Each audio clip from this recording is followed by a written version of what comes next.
All right. I want to go ahead and welcome you all to our webinar this evening. My name is Tim Cole, and I am the Executive Director of Waypoint Church Partners. And we've got a great webinar for you tonight about community outreach events that work. And so we've got a great set of panelists that are going to share some of their stories of what they've been doing that works. But Waypoint is trying to use technology to bring people together because we exist to help churches and leaders navigate ministry together. And so we try and pick a topic every month for 55 minutes where we talk about ministry in your church, specifically in a way that you can empower ministry leaders, lay leaders in the church to accomplish the mission of the church. And so today we're talking about outreach events. And so let me, and before we get started, I'd like to just start by saying that we want to thank our ministry partner, that is Mid-Atlantic Christian University. I've got a slide here for them. They have been our partner since we began this 3 years ago, and great things are happening in Mid-Atlantic, and they too exist to help equip churches, not only with staff, but resourcing to accomplish the task that we've been given. So we want to thank you for being our partner there. But I want to talk about, before we jump into our panelists, I want to talk about the why before we get into the what. They're going to tell a lot about the what, but I want to talk about why we're talking about this. And so the one thing I would say is we could think about a couple of scriptures that I would just jump into very quickly. One is, as you would imagine, we would talk about with outreach and evangelism. It would be the Great Commission in Matthew chapter 28. And in the Great Commission, you know, we often think that the first verb there is go. But if you've done any study there, you know that the primary word there, the primary verb, the main verb is to make disciples or to disciple. And that the other three verbs are participles, that they support that. And so, and it is a participle for go. It's as you're going. And, but that is misunderstood at times because it makes it sound too soft. Like, well, as you're going, maybe you want a disciple. And that's not what Jesus was saying. He was assuming that the church and disciples would be out there on mission. And so he is saying, as you're out there, because I assume that you will be, that's the active participle for go there is, as you're out there doing this, disciple people. And so that's what we're talking about here. But there's this other text that I was just really alerted to very recently at a conference, Luke 9 and 10. And these are the stories about when Jesus sent out the 12 in chapter 9, and then a chapter later, he sent out the 72. And often when I was growing up, and to very recently, I thought that story was in there because it was exceptional rather than exemplary. And what I mean by that, of the few things that I remember from Bible college generations ago, decades ago, this was one of them. As you look at things that happen in the book of Acts and in the New Testament, you have to decide whether the story is in there because it's exceptional, because it's so noteworthy, because it doesn't happen very often, that's why it's in the text, or it's exemplary, it's in there because it's stuff that we ought to be doing. So for example, when Jesus sent out the 12, he said that you're going to be able to do all these miraculous healings, or sometimes there's groups that would talk about the what happened in Acts chapter 1 with the tongues of fire and speaking in tongues. There's some religious groups say that that's exemplary, that all Christians should be able to do that. Other more conservative groups theologically would say, well, no, that's exceptional. That first chapter of Acts before Pentecost was a noteworthy exception to what was normal. And so when Jesus sent out the 12 and the 72, I've always thought, well, that's a great story because of what happened. But I think it's exemplary if you understand the timeline of what Jesus was doing there. He spent a year and a half with the disciples, and then he is showing us exactly how he wants us to be on mission by going out into the community doing things. And so they went out in 12 and came back and reported how it went. They went out with 72, came back, reported how it went. And so I think that's exemplary about the way that the church should be working, because times have changed. I got to preach a sermon very recently about the changing times and about the way churches are trying to address our culture and interface with our culture in changing times. Because from the very beginning of our country, when the church came over from Western Europe, we would start a church, build a building, and invite people to come to our building. And that's been the way it's been since the very beginning of the American culture. And so the metaphor that I think about that as times have changed. I don't know if you recognize this, but this is a diode, which is an electric component when you make some kind of electrical unit. And a diode is a unit that allows the energy to flow through it, but only in one direction. And I think that that's the way the church often sees, is that we are often inviting the church to come our direction. We have events, we do even promotions, come to our Christmas Eve service, or come to our Fun Fest, or come to our small groups, or whatever. And I think in our generation here, times have really changed as the next two generations that we're seeing becoming adults, the millennials and the Zs, they're less and less interested and less willing just to come to our property just because they're invited. And so we have to see what we're doing as a missionary mindset, like we're being sent to somewhere around the world, but we're being sent to our town and our county, our community, where we're going to there. Maybe you've seen those churches where somewhere at the church, I see them often at churches I get to visit, you're now entering your mission field that we leave on Sunday to go enter our mission field. There's a little cartoon here that I found, with that sign, but what if they never leave? And I think there's a lot of churches that we just, we're there on Sunday morning, Sunday night, we're there on Wednesday night, we're there on Friday night for some kind of special thing. We come to the church during the week for office events. Even most of our small groups are on site. And so it's a one-way, it's a diode where the energy is only flowing one direction, that the community has to come to us. And I think our communities are waiting to see who we are and what we're about before they're going to come onto our property. And so there's that old phrase I think most of us have heard many times, but I think it's exactly at the heart of what we're going to be talking about tonight. And that is outreach, is that our community, people in our community don't care how much we know about Jesus until they know how much we care about them. It's just a natural reality of life. And so I've got some friends on our webinar tonight that I'm going to invite to tell a story. They all have several stories, but a story about the way that they have had some kind of a community outreach event that has worked for them, that's off of their property, and what that looked like and what impact that had. And so what I want to do right now is tell you that in your interface, and let me stop sharing here, in your interface, you will see that there's a Q&A button. And so we hope that you'll ask questions for our presenters. And if all you have to do is hit the Q&A button, type in your question, it'll go into a queue for us. And then as we have time, either at the end of their section or at the end of the whole section, we'll try and answer your questions for you. If not, there will be an follow-up email that you'll get tomorrow evening, 24 hours after we stop this one.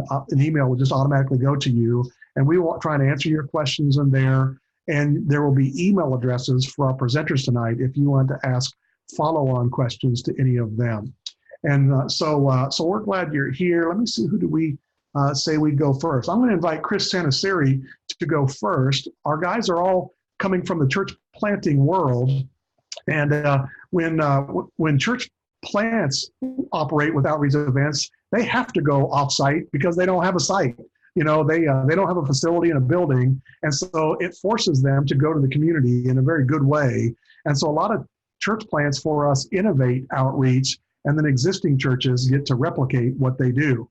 And so Chris is at a 110-year-old church probably, but he was an intern with me at one of the churches that I got to help start a few years ago, and got to be initiated right out of college. I mean, like the day after he got out of college, he was enmeshed and immersed in the church planting world. And so he's at Fairmount Christian Church in Virginia. So we've got guys from North Carolina, Virginia, and Maryland tonight that are going to share stories. But they're from a big old church that decided to get off their property.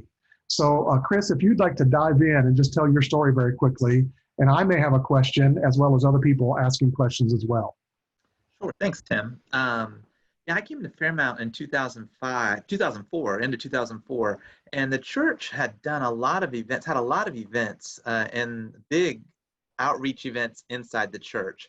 And so we decided we really wanted to do something off the property. And so in 2006, we planned our first block party. And block party, we were starting to partner with the local elementary school that's only a mile down the road from us.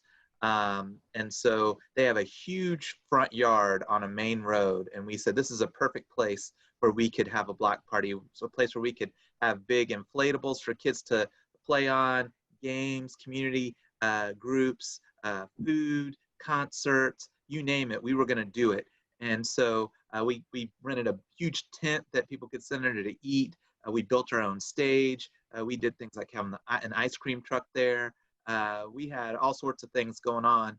And we wanted to do it as a gift to our community, a place of time and place for our community to come together, neighbors to get to know each other, for us at the church to get to know our neighbors, and to let them know that we're here and want to be a part of this community. And that when people in the community think of Fairmount, they think of it as their church. And so we offered this event for free, and we decided we were going to do it every other year. We started in 2006, 2006, 8, 10, 12, 14, 16, 18 was our last scheduled one. And that's, so every time it had grown, where we'd have up to almost 3,000 people attend one of these things. It's a 3-hour event. Yeah, it had grown over the years. But I think the first time we did it, we had about 1,500 show up. And then it's grown from there to where we almost had 3,000 at our last one. Our last one was 2016. We were supposed to have one in 2018, and hurricane wiped us out that event. And so, but it was 3,000 people. It takes about 300 of our people to volunteer to do that, and it's something that our church has really rallied around. People love to do it. They love to be a part of this, and our community kind of looks forward to this, and they know it's coming. We do lots of advertising for it, and it's a way that it's allowed us to partner even closer together with the school, which has been very good. It's a way that we've been able to partner with other community groups who are a lot more willing to come and be at our event when it's not at our church building than they were when it's at a public place like a school. And so we've been able to develop more relationships that way. Of course, people in the community have come to our church because of that, because of this event. I know men that are in leadership in our church today that first came to a block party. And so that's been a really, really positive thing. One other thing that we really were intentional about with this was we would try to get some information from people. Not that you have to register, there's no registration, nothing like that, but we would have some informal surveys. We would get different people to answer things about what their needs are. We wanted to know what were the needs in the community, what are ways that we can minister best to our neighborhood right there. And so we would get some information, get that feedback, and then try to develop ministries and things that we could go and meet those needs. And so very well received, a lot of work, a lot of planning, but well worth it. And it's been a great event for us. All right. We had someone chime in with a question about, so how did you market that event? What kind of marketing elements did you use? We've used postcards, mass mailing postcards, and targeted our specific zip code, which I think got about 10,000 homes. We would send a series of 3 cards out to do that. And then this was 2006 when we started. We've gotten less postcards as we've gone on, just because social media has exploded so much. We've been able to utilize that a lot more effectively cost-wise, and still get the same amount of bang for our buck that we were with the postcards. All right, I'm going to reshare this. Someone asked, what did you call it? I think you just called it Block Party. Is that right? We just called it Block Party. Yep, you see the T-shirt right there, Block Party. Right there. It just says Block Party on there, but your logo is on that. And I'm guessing all your staff had matching T-shirts. All your volunteers had matching T-shirts. Yes, all our volunteers had those. So it was good. So, and 300 volunteers, so one volunteer per 10 people, I guess is a pretty good ratio. I don't know by comparison, but did you have any pushback when you first started about why you've got a beautiful property there at Fairmount? Why would you go a mile down the road to an elementary school when you got your own property? Oh yeah, that was a big hurdle we had to get past because yeah, we do, and we have space. We could do what we do at the elementary school on our property, but part of we wanted to get off our property. But one thing is, for those of you that some of you may not be familiar, a lot of you may not be familiar with our property. There's a little hill that you have to drive up to get to our property, and from the main road we're hidden. And so you can't really see that there's a church, a beautiful church behind that hill. And so that was one of our big keys in saying, hey, people don't know we're here. So let's go to them. And that eventually won out. Okay.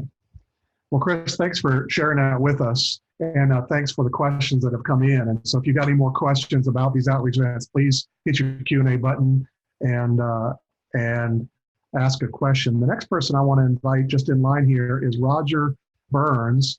And Roger's a church planter at the Restore Christian Church in Jacksonville, North Carolina, in eastern North Carolina, the home of Camp Lejeune. And Roger, you guys are turning 3 years old in February, is that right? In March 19th. March 19th. That's the day we open. I should remember that. So March 19th, be 3 years old. So you're a little over 2.5 years old. And so tell us your story about the diaper changing station, which in and of itself makes people wonder, what in the world is that about? Yeah, so before we launched, so this is 2016, we launched in 2017, we were in our pre-launch phase, and one of the phrases that we used pretty regularly was that we wanted to be known as a church that serves before we had services. And but we didn't have a whole lot of resources, so and a building being one of those. So one of the things we did was try to find the biggest community event that was already going on in Jacksonville. And so what we found was the Oktoberfest, Onslow Community Oktoberfest. That is the biggest fundraiser for our homeless shelter, soup kitchen, dental clinic, care clinic. And so I just picked up the phone and called and said, hey, here's something we would like to do for your event. And what we wanted to do was set up a diaper changing station and a privacy tent for nursing mothers. A lot of people don't know this, but Jacksonville is the youngest city in the United States by age. The average age here is like 22 and a half, 23, and the national average is 37. And every family here has like 92 kids. And so we wanted to try to find some way that we could love our community. And so I called the board and just said, can we do this for you? We don't want to put any Restore stuff out. We just want to serve the event. And I guess they didn't want that. They wanted us to do that, but they wanted us to put a booth out. So the first year, they charged us the nonprofit rate, and then they gave us a 10 by 20 space. Now, an easy up tent is 10 by 10. And so we are scrunched in, and we put everything in one space. And man, it was great. I mean, there were people at our tent all day long. And we were kind of nervous. Now, again, this was 9 months before we launched.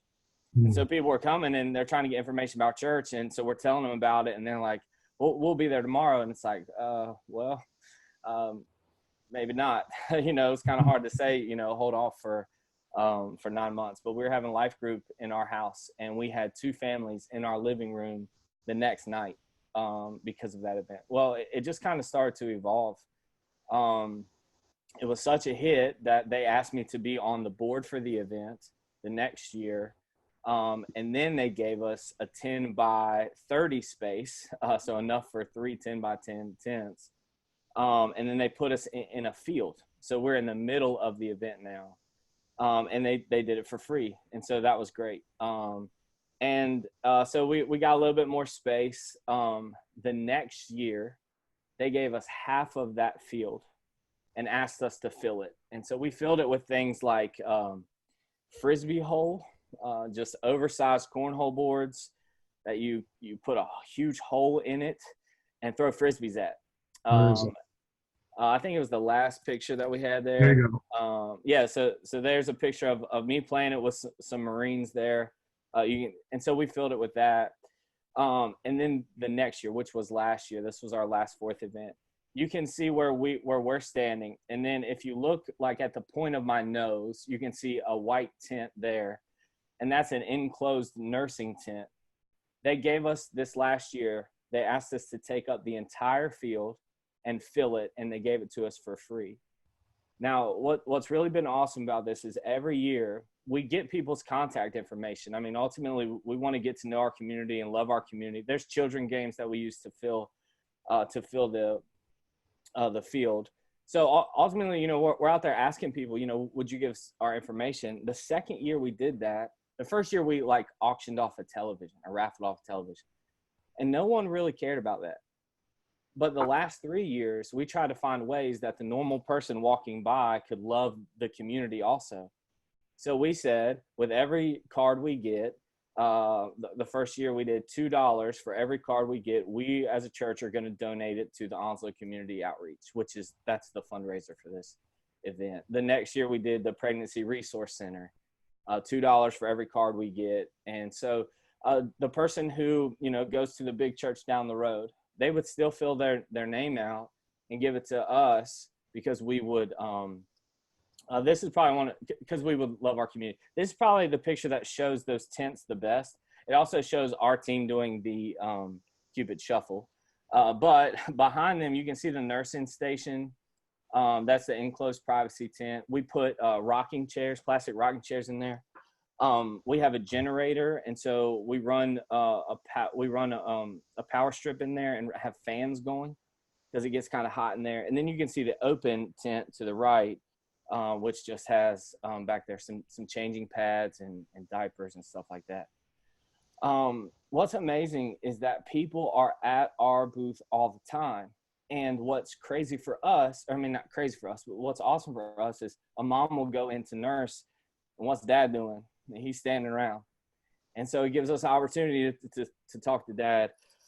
Every year, there is a new family. And one, I don't know how many, but it's 4 or 5 new families at our church the next morning, every year. And it's all because, we're trying to be out there loving our community. One of the best benefits of this is the city of Jacksonville last year did a campaign called One City, My City. And it's just to try to bring unity to the city of Jacksonville. And they saw us out there last year, and they said, hey, we're doing a whole bunch, we're doing more events this year. Would you do the events with us? And so the city of Jacksonville has asked Restore to do events with them because of the nursing station, changing station. And it's easy. It's an easy up tent and some white tables. And what's great is for us in the Oktoberfest, they do all the marketing. They do all the advertising. They pay for the event. All we got to do is show up and smile and play awesome music. And so that's what we try to do. So it's been great. And I got to give credit where it's due. Ultimately, the changing station was Philip Murdoch's idea. And man, we've just grabbed it and ran with it. And so, yeah, thanks, Tim, for the opportunity to talk about it. Yeah, that's great. Phil Murdoch's at Life Point Church, one of our church plants in the Williamsburg area, Williamsburg, Virginia. And so it's been great for them as well. So that's great. If you've got any questions for Roger or for Chris or for anyone else, go ahead and chime in. I don't have any question for Roger. Maybe here at the end, I just noticed that he did choose to wear his Clemson hat for us, because I thought it'd be a shirt for sure. But I went to Clemson. So I just want to give props to that. Next in line here, let's see, would be, it is going to be Michael Bartlett will be next in line. So Michael Bartlett is at a church plant that is just slightly younger than Restore. He's at Collective Church in Frederick, Maryland. They just turned 2 years old in September. Yep. So they're September, October, about 2 years and 3 months old, and doing really well. And so they recently did something. I don't know if it was your first time, but it was the first time I had heard of it, which is the grocery store buyout. So if you could tell us, because you're not exactly sure what that is the first time you hear it. So I'm curious what you did and how it worked for you guys as the grocery store buyout. Yeah. So, and you guys, everyone's kind of alluded to it. Like when you're a church planner, you don't really have a permanent space. So sometimes you kind of take the hand that's dealt. And so for us, this past summer, we got an email from the school and they were like, hey, we need you out for 2 weekends so that we can refinish the gym. And the gym inside the middle school where we meet is where we do our main worship and preaching and teaching. And, like most of us, we have a contingency, church planners especially, we can do 1 weekend, but 2 weekends, it starts to get tricky. And so we decided as soon as we found out that for one Sunday, we would do church in the cafeteria. We did that on July 4th, knowing fully that attendance would be a little bit down and we could fit into the cafeteria. But instead of doing back-to-back weekends in a different space inside the school and putting that stress on our team, we decided to do an event in the community. And food insecurity is a really big deal where we live, specifically in the school that we meet in. We partner with local organizations, 2 of them specifically, that help feed food insecure families in our city. And so instead of doing an event where like we had to raise money or really needed a lot of space, we decided to contact a few local grocery stores and see if on a Sunday morning we could essentially just blitz them and have people buy as much as they could buy of 12 specific items that were requested by the 2 organizations we work with, and just turn it into kind of a big outdoor fun kind of thing. And so you would show up anywhere between 9 and 11. We essentially took a lot of our portable gear and we brought it outside. So there was music playing, we had our signage, our giant flags were out there. And you would drive up onto the property and there's a tent that said start here, and you'd walk in, you get this list, and then eventually you'd head into the grocery store and you could buy as much or as little as you wanted on that list. And so I think the first picture that Tim has is our friend TJ, and he's walking down an aisle and there's a shopping cart, and TJ decided that he was just going to pour everything he can into the shopping cart of cereal because he just could. And That one there? the one right before it. There you go. That's real. Like TJ is this 30-year-old dude, works for the government, single, and he's like, I can buy cereal. So he just went in and kind of did like a little supermarket sweep thing, and you fill up your cart. And because I mean, everyone's had like that one like shopping fantasy where you're like, I wonder how much mac and cheese I can fit into a cart. And so ultimately we just kind of played into that.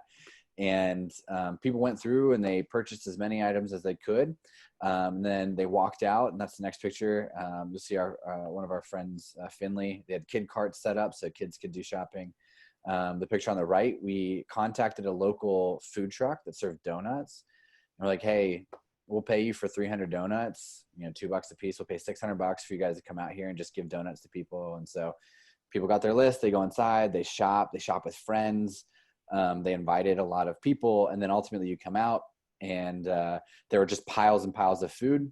And then you get a free donut. One of the pictures that isn't in there is we actually got another local organization that does like giant lawn games. And so kind of the stuff that Roger was talking about, we just had an organization who does that stuff. Like, hey, will you come set it up for us? And so people would eat donuts and they're playing cornhole and just a bunch of other games while music was playing as people are shopping inside of this grocery store. And what was really cool is when the event was when it was over, Collective had purchased over 17,000 items. It was over 6,000 pounds of food. And it was, for us at the time, like the most people we'd ever seen at any Sunday morning thing we'd ever done. And this was July 11th. I think about 350 people showed up. And it was great. There was always a steady stream, but it wasn't overwhelming. Part of the thing is we did it on a Sunday morning on purpose because, our goal isn't church people. And so the only people that were coming to this event were people that our team and our leaders would invite or would hear about it through marketing, that would then show up. And so it was cool because every person we connected with, we knew right away, like they don't have a church home because they're here with us today. And so we could feed kids, gave us an opportunity to talk about invitation. And you guys know this tension, right? If you lead a church, you are constantly telling your team, invite, but then you're also telling them serve, serve, serve. And so this was a cool opportunity for us to let our team off for a Sunday, We got volunteers from another local church, New Life Christian Church in Chantilly, sent a youth group up, and they gave us 10 volunteers, and we got 10 others from our team, and 20 people literally hosted this entire event and allowed people just to go grocery shopping for fun. What's really cool about the event is we worked with a local grocery store because, Wegmans said no, and Safeway said no, and Giant said no. So we went local, and they called corporate, and they brought corporate out to the event to see what was going on. And then this Thanksgiving, they actually called us and like, hey, we want to donate 45 turkeys to Collective because we know you know how to feed hungry people. And we were like, yep, we'll take it. And so we actually, instead of just taking them, we actually had them come with us to the middle school where we meet, and had them come with us to the rescue mission that we serve at, so that we can start building that partnership as well. Because at the end of the day, we don't care for the middleman, or not involved at all. We just want people to be fed.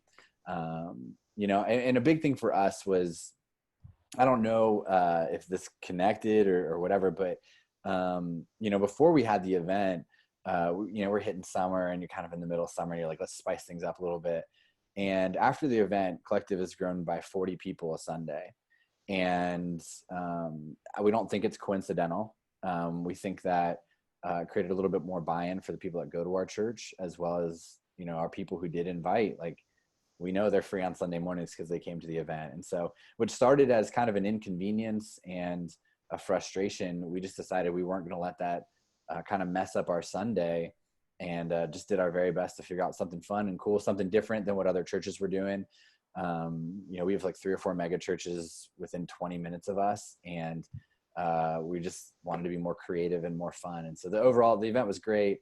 We've actually brought the donut people back out. We've just started partnering with them, and we plan on doing it again next year. And at some point we hope to be in a building. We're still going to do it because the event was just too good and too big for us to ignore. Yeah.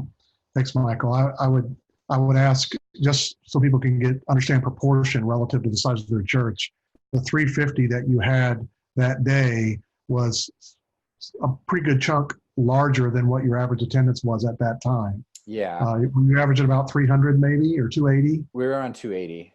Yeah. And so to have 350 on a July Sunday when you're not in your own building was quite a surprise and really cool. Yep. Particularly because the people you interface with they're not going to another church because they're at the grocery store on Sunday. Yeah. So and that's ideal.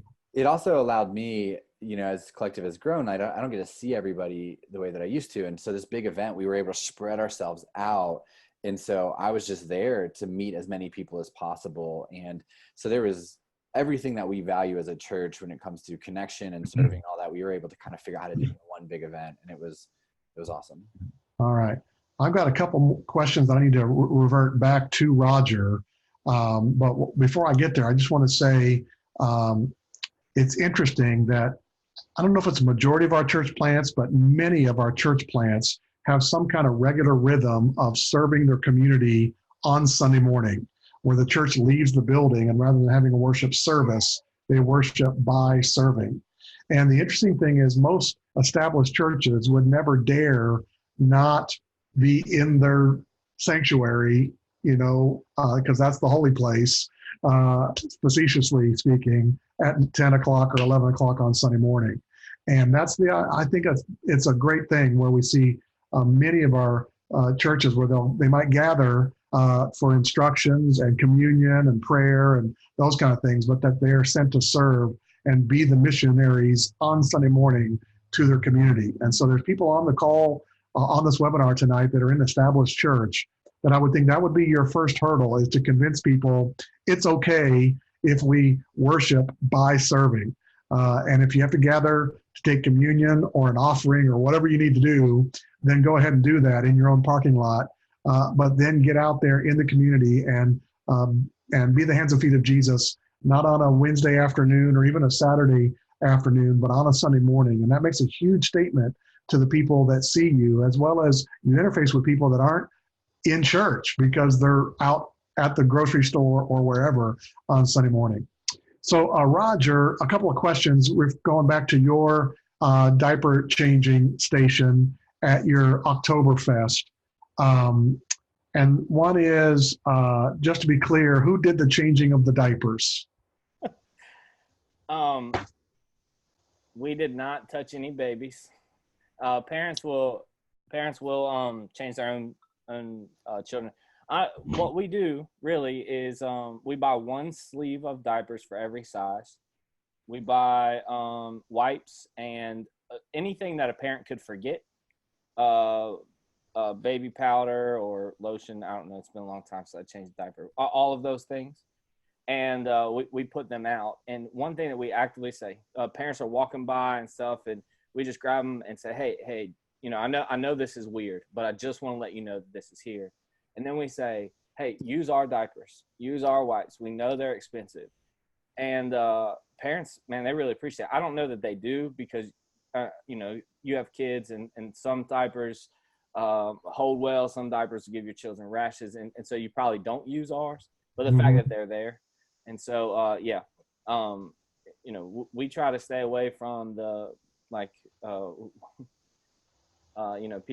churches get kind of a bad rep. And so we try not to be weird.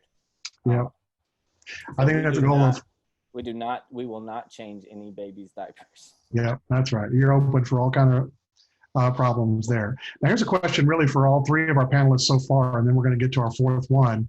And that is, well, two questions for any of you. Number one, do you sell any of the food or do you give it all away?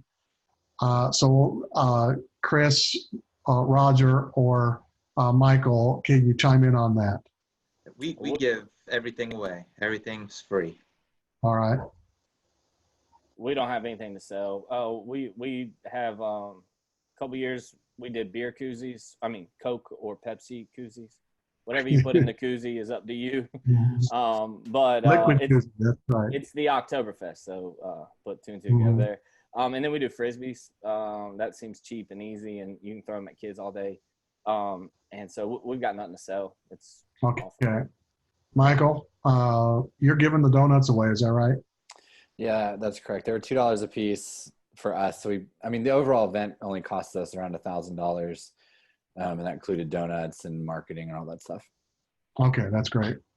I'm going to save the last question for after Chad. The last guy that is going to share with us is Chad Simpkins, who was our church planter in Chapel Hill, North Carolina at Varsity Church, and now is the preacher at a great ministry partner of Waypoint in Springfield, Virginia, the Journey Church. And so he had an event that he did as a church planter that now he has brought to his established church. And so he's going to tell us that story. So Chad, go right ahead and jump in with that. And if you've got any questions for any of these guys, not just for Chad, go ahead and hit that in the Q&A button so that they're in the queue for when Chad's done. Yeah, I'm kind of the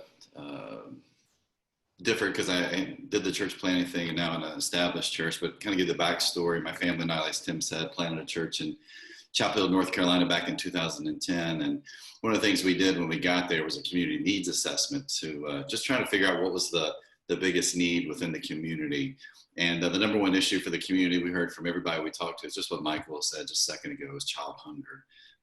Even in a affluent, well-resourced community like Chapel Hill, about 30% of the kids were food insecure. And so we just kind of took that on as our mantle to say, hey, this is something we're just going to focus on and work with child hunger and see what we could do to change that.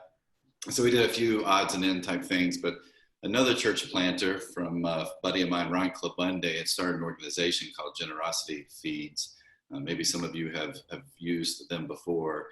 Basically, you package meals. And the cool thing is, it's a little bit different than the meals you package for maybe go to Haiti or some of these other places. You package the meals and then you get to choose where you want to take them and where you want to give them to. And so you just keep those really in your community. One of the things, I think Tim said this at the very beginning, it's, especially as a church plant, it's hard to get people into your building. So you do events in another location. And that's exactly what we did. So for 2 years, we did a Generosity Feeds event. Both times we packaged 10,000 meals each time.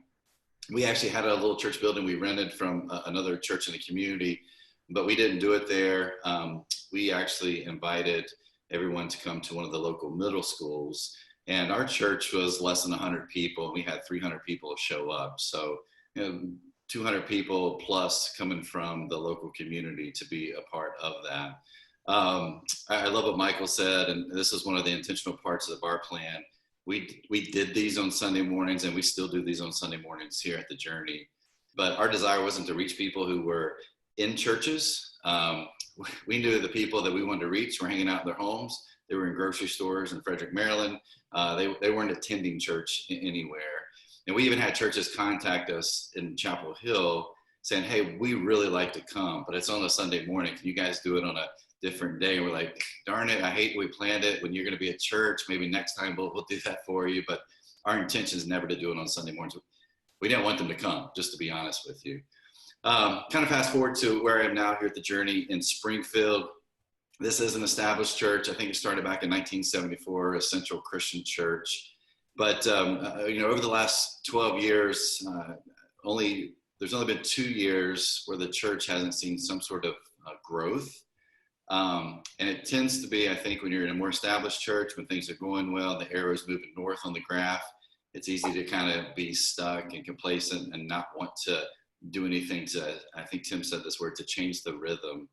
And so I went to our leaders and I was like, hey guys, I really want to do something very different. It's going to be a bit crazy. I want us to lock up our building on a Sunday morning. We're going to shut it down. We're not going to let anybody in. We're going to rent out a local high school cafeteria, and we're going to package meals for local kids. And they had a couple of questions, but nothing too crazy. And it was amazing. They said, hey, let's make this happen. Easter is a big day for every church, probably the highest Sunday attendance of the year. Same thing here at the Journey. But we plan our Generosity Feeds events here. We have done 2 now. We do them the Sunday after Easter. As you know, the Sunday after Easter tends to be a low attended Sunday morning. And I kind of like doing let's keep some sort of momentum going. And so the Sunday after Easter, over the past 2 years, we've partnered with the Generosity Feeds, and we have packaged over 30,000 meals in those 2 years. All that food actually goes back into our local community. It goes to our local schools, local food banks, a few local weekend backpack programs, a couple of local faith-based groups. And again, we haven't done any of this in our building. We lock up the doors. We put a big sign out that says, hey, we're not here today. Come back next week or join us over at Hayfield Secondary School. We'd love to have you there. First year we did this, we had 700 people who showed up for the event.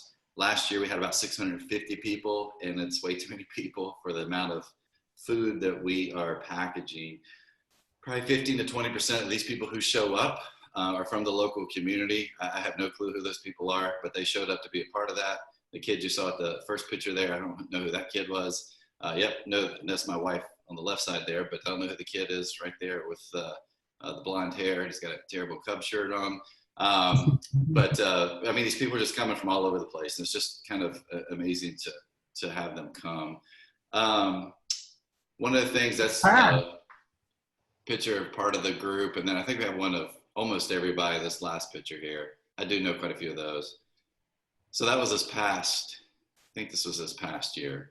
That wasn't everybody. That was everybody who stayed at the very end. But it's just an amazing opportunity for our group. We have volunteers with their Journey, those Seafoam Journey shirts on all over the place. We tell them not to do anything but interact with people. And it's been pretty amazing. I think it was Michael was talking about this, the amount of people we see that come check us out because of this.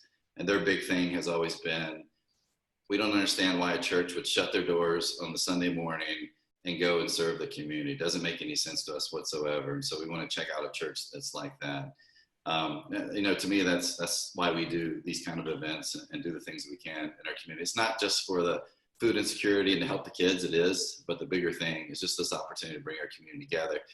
An older lady in our church talked to me a couple of weeks ago, and she was talking to a local school teacher. The school teacher, for some reason they were talking about churches, and asked her where she went to church. And this lady said the Journey. The teacher told her back, said, I can't tell you the impact that your church has had on this community because of what you are doing to feed local kids. And Sharon was kind of like, hey, you know, that's just kind of what we do. Now, Sharon's probably about 65 to 70 years old. She tells me that story. She gets a big old Tiger Woods fist pump and like, yeah, that's why we do this. And so it's kind of neat to see those things happen. But that's why we do events like this. And that's why it's so great to just get out of the church building and to be able to support our community and to show our church that we are more than just what happens on a Sunday morning.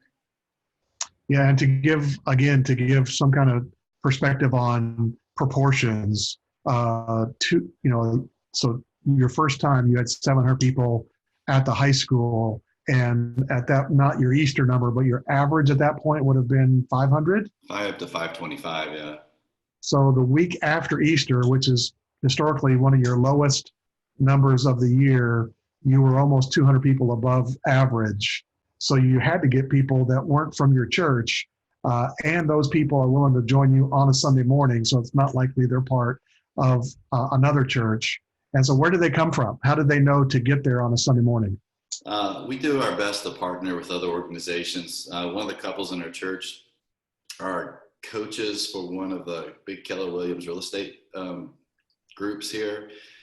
And so when we started doing that, the first year that we did it, the next year they started inviting the other realtors in that group to come be a part of that. Now these realtors are bringing 5 to 10 to 15 people with them because they're saying, hey, this is important to us too. So it's partnerships like that with people from our church. It's partnerships with some other local organizations that allows us to do that. We put a big sign out front on our main road here, but we don't do any kind of marketing, a little bit of Facebook, but it's all just word of mouth and some of these connections we have with some of these other groups. And we tell our people, invite the people who do not go to church to come with you. They're sitting around their house on Sunday morning, the weekend after Easter, they went to church, they don't want to go to church again. They feel like they got their church in for the year. So just invite them to come do something kind of fun and different. And so we have quite a bit of that too. It's more of a word of mouth type thing. All right. A couple of follow-on questions there. If for people that have never done the food packing events, what are you making? It's not a Happy Meal. So exactly what's in the food packing? Quickly, what's in a typical food packing scenario? They do like a chicken noodle dry soup type thing or beans and rice dried food. It's just dried food. Pour some hot water on it and make it. Yeah, so that's pretty typical. And then someone else asked the name. I will include links to at least 3 organizations that I know of that do food packing. And there is a cost. That's the question I would ask you, Chad, is what's the cost per meal that you kind of have to budget for? And I know at least in Chapel Hill, that's I've seen many guys be able to raise that from outside their church, so it's not coming out of their budget. Yeah, we try to, in Chapel Hill, we had to fundraise. It's $1 per meal through Generosity Feeds, which is pretty expensive, but everything's staying local. We had UNC Hospitals come in and give us about $4,000 our second year to help fund it. So, I mean, it's just, you hit up the right people, you can do that. Now what we do, most of our funding just comes from the church. We'll do an end of year offering that we'll put towards that. This year, we're probably going to do 20,000 meals because we just have too many people and we need to spread it out a little bit. But then we'll use our Easter offering that we take in here. We actually give it all away to community stuff, and we use that for Generosity Feeds too. So that's our main fundraising for that. Well, I've seen some that are as inexpensive as 50 cents a meal, and $1 a meal is probably the most expensive. But there's reasons for that you can investigate, and we'll put links into the follow-up email tomorrow for people to check that out. So let me know if you've got any other questions, but we're down to just the end of our time. I will say that there's been some other great outreach events that church plants in our Waypoint region have done. One of them that is not off the property exactly, but we've had 2 different ways that churches have paid bills for people. One, Revolution Church in Annapolis. There's an organization that I could tell you about that allows you to buy off the old medical debt that has gone down to collection, and you can literally buy what ostensibly is $3 million worth of debt. You can buy that for like $30,000 and pay off hundreds of people in your radius around your church, pay off their old debt that's gone to collection. And so that's what the Annapolis church did, got the list of what it was and how much, and they were able to raise the funds to do that. And then another thing that's just, you could even do this week, and that is at the end of each semester of a school year, there are kids in the public school that are overdrawn on their lunch money. And when they do that, they have to eat the meal of shame that the school will provide them a peanut butter and jelly sandwich, or like kale chips and Brussels sprouts or something nasty, because they're overdrawn on their lunch money bill. And we've had one of our church planters go in and find out how much, and they were surprised at how little it was, because it's just $1 for this kid and 67 cents for this kid. They did multiple schools in their area, and for Christmas paid off every family's overdue lunch money bill to get it back to zero, rather than being $1 or $2 down. And they did that out of the outreach budget. So the point is that you can just be really creative to try and figure out what are the needs of the people in our community, and how can we reach that and look towards them rather than just inviting them to come to us. So thanks, guys, for sharing with us. And if you've got any other questions that you want to have for any of our 4 guys, please please let me know if you've got any other questions that we can answer for you. I do want to tell you just a couple of things before we finish here. Let me share back to our screen here. Let me tell you about a couple more webinars that we've got coming up. We're thankful that you're on our webinar tonight, but you are our best opportunity for you to invite the people for our next couple of webinars, even if it's not the area of the church that you serve in. And so the next one that we've got coming up, Neil Wheeler on our staff is going to be leading one for your prayer ministry, the people in your church that really catalyze your prayer ministry. But it's also for anybody in your church that's even involved in programming for worship, is how do you intentionally, assertively invite God to be a part of your worship service every Sunday. And so that's a great webinar that will be coming up next month in January. And there will be links to this in your email tomorrow. And then the one in February is about the homeless community in your area and what your church can do to begin having some kind of ministry to your homeless that involves your church people. And so there is a great ministry in Virginia Beach. Dallas Stamper was just an average dude at a church. And on the way home on Sunday, he started seeing homeless people, and his daughter and he went back to give them sandwiches. And now years later, they've got one of the best homeless ministries that I've seen anywhere in America, called People in Need. And he's going to kind of share his story about it, how it started from nothing to a pretty significant, great ministry through the local church. And so that'll be on the 16th of February at 8 o'clock. And there'll be a link to that as well in your follow-up email. So I think we've answered all of the questions pretty much that we got here. And so I want to thank our guys for being a part of this. And I want to challenge those that are on the call today to really think creatively. I would tell you that one of the best things that you could ever do as a church leader is to go to Walmart on Sunday morning at 10 a.m. To leave your church building. And I remember at my church plant one time, we needed something, as church plants happen, something broke right before church start, and everybody was busy. And I said, I'll run over there. And so I ran over across the street to Walmart at 10 a.m. and I got a picture of who we were trying to reach.